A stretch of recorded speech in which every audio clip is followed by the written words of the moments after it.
Hello, archers. Coach Angel here again. This week's tip, getting a grip. What do I mean by that? Real simple. You'll see 1,000 videos about how to properly grip your bow. But what they leave out is the grip is one part of how you set up. And it has to be established correctly and used correctly with the right form. I think a lot of people leave that part out. So here's what I'm talking about. When you grip a bow, okay, if you grip the bow properly, there should be minimal contact on the riser. Doesn't matter if it's a recurve, longbow, really doesn't matter at all. But here's what I'm talking about. See, if you look in here, this part of my hand is never touching the riser.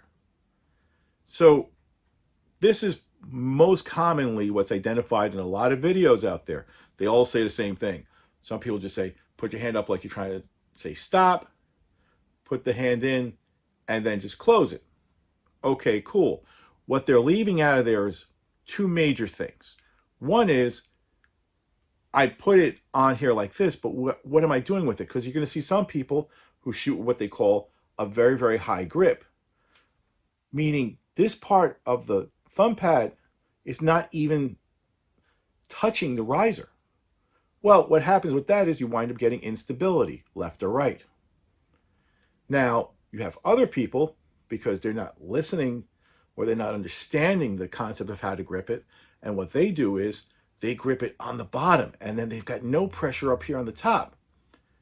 Well, that can cause you to get a higher low release point. Here's the other thing about this. What you should be doing is you should be gripping the bow. And I think grip is kind of the wrong term for it, but it's been used for so long, no one's really going to get away from it. But it's more of the anchor point of the hand. That's what I call it. So if you really look at it, I'm not gripping the bow. All I'm doing is I'm placing my hand in proper position on the bow, but I'm not gripping it. I'm not holding it. It's used as a pivot point when I pull back. Now, where am I putting the pressure to achieve perfect positioning on this? On your hand, if you just were to measure up and down where it's actually making contact, split the difference and put it right in the middle. Focus all your pressure into about 1 inch right there, and that'll get you a perfect pressure point so that you're applying even pressure. You're not going to kick it up. You're not going to kick it down. You're not going to kick it left. You're not going to kick it right. In order to do this, your hand's got to be completely relaxed. Now, some people think, well, the bow's going to jump out of my hand if I don't grip it. Not so. Most bows, you have stabilizers on them. The weight just pulling it down is going to actually keep it inside that socket of your hand. So you see right here, I can hold it like this and it's just going to hang there.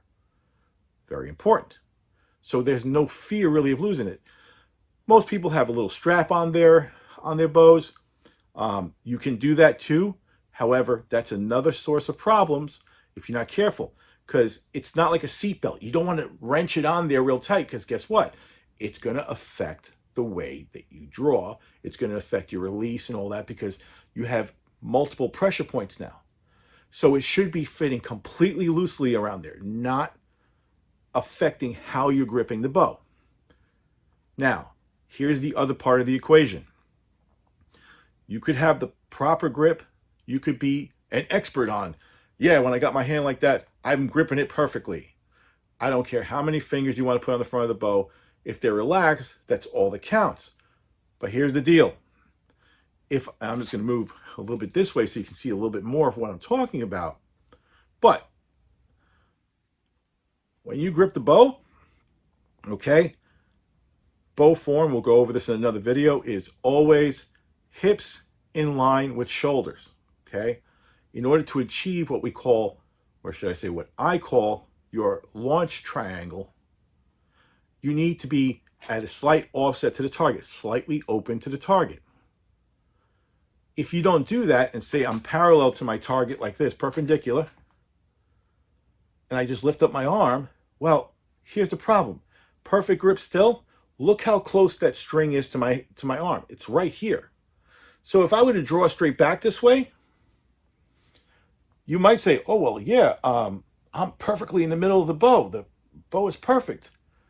Yeah, no, it's not, because when you're going to try to bring it to your face, now all of a sudden you're pulling that string away from the center point of your limbs. That's one problem.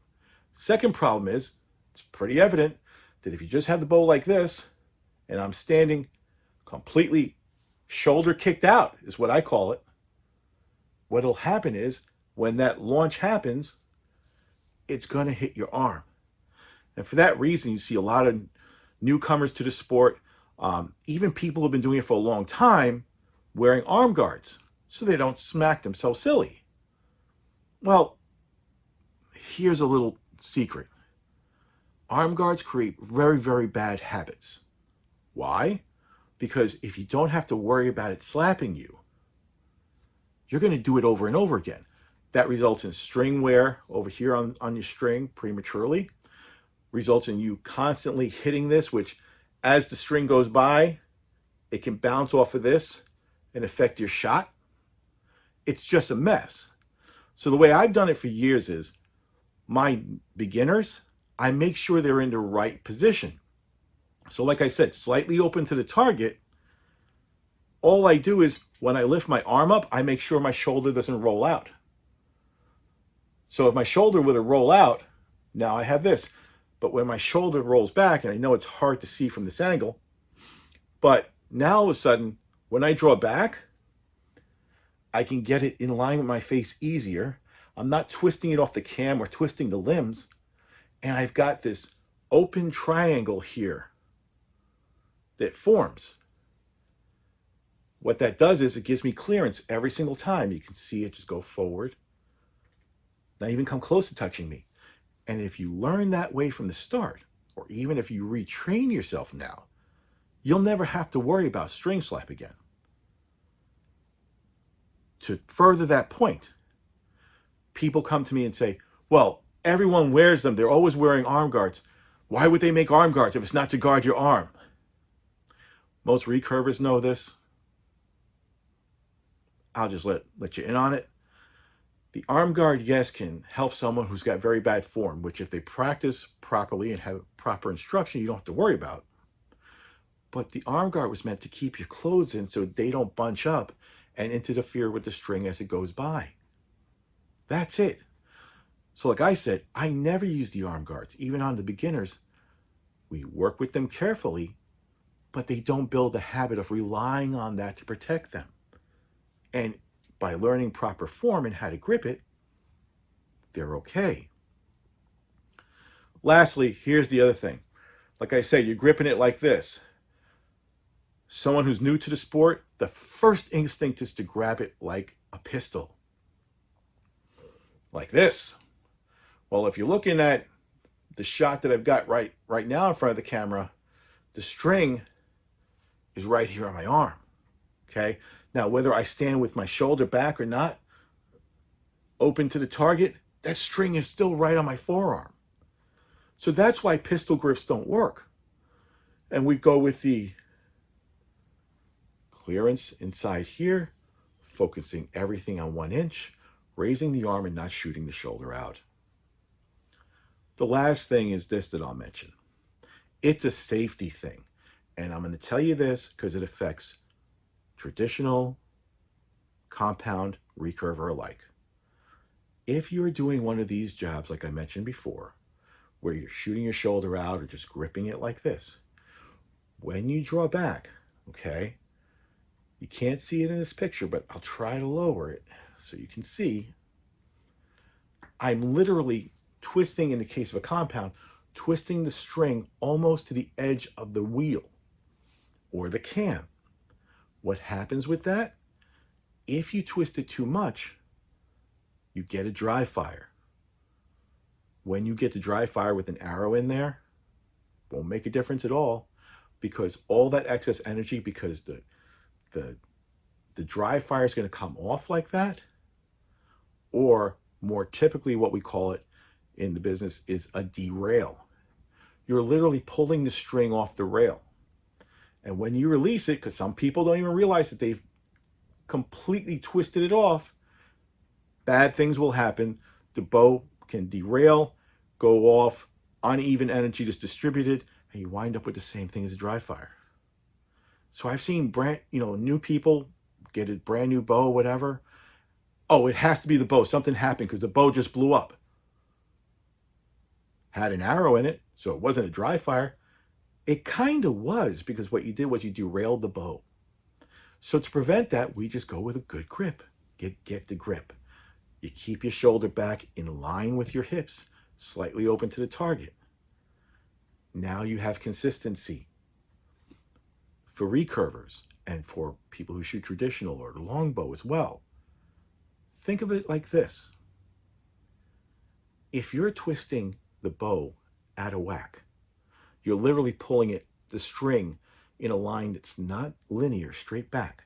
You're pulling it away from your face, or should I say away from the position of where the limbs are to get it around your face. You're going to cause excess stress on the limbs, which it was never meant to take. And what will happen, whether it's a recurve or a longbow, doesn't make a difference, is you will begin to stress those limbs because you're literally twisting them. And you're going to wind up with a limb failure. And worse, if you have something where it has an adjustable poundage on there, some bows have it in the ILF systems. It really depends. They're all different. But let's just say you do and you have it wound out a bit. The more and more you stress that, you're not only stressing the limb tips, you're stressing the pockets.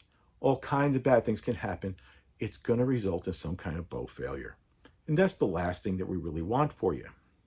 So, in closing, all I say is make sure you go ahead and get yourself a good grip, the good triangle, and you're well on your way to being a success with your shot. As always, if you have any questions, be sure to email us at highpowerarchery@gmail.com. You can like the video. You can subscribe to the channel to be alerted for new updates. We put out a new video every week. At least we try to do that.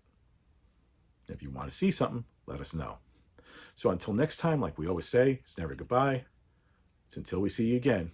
Till then, stay safe and shoot straight. We're out of here.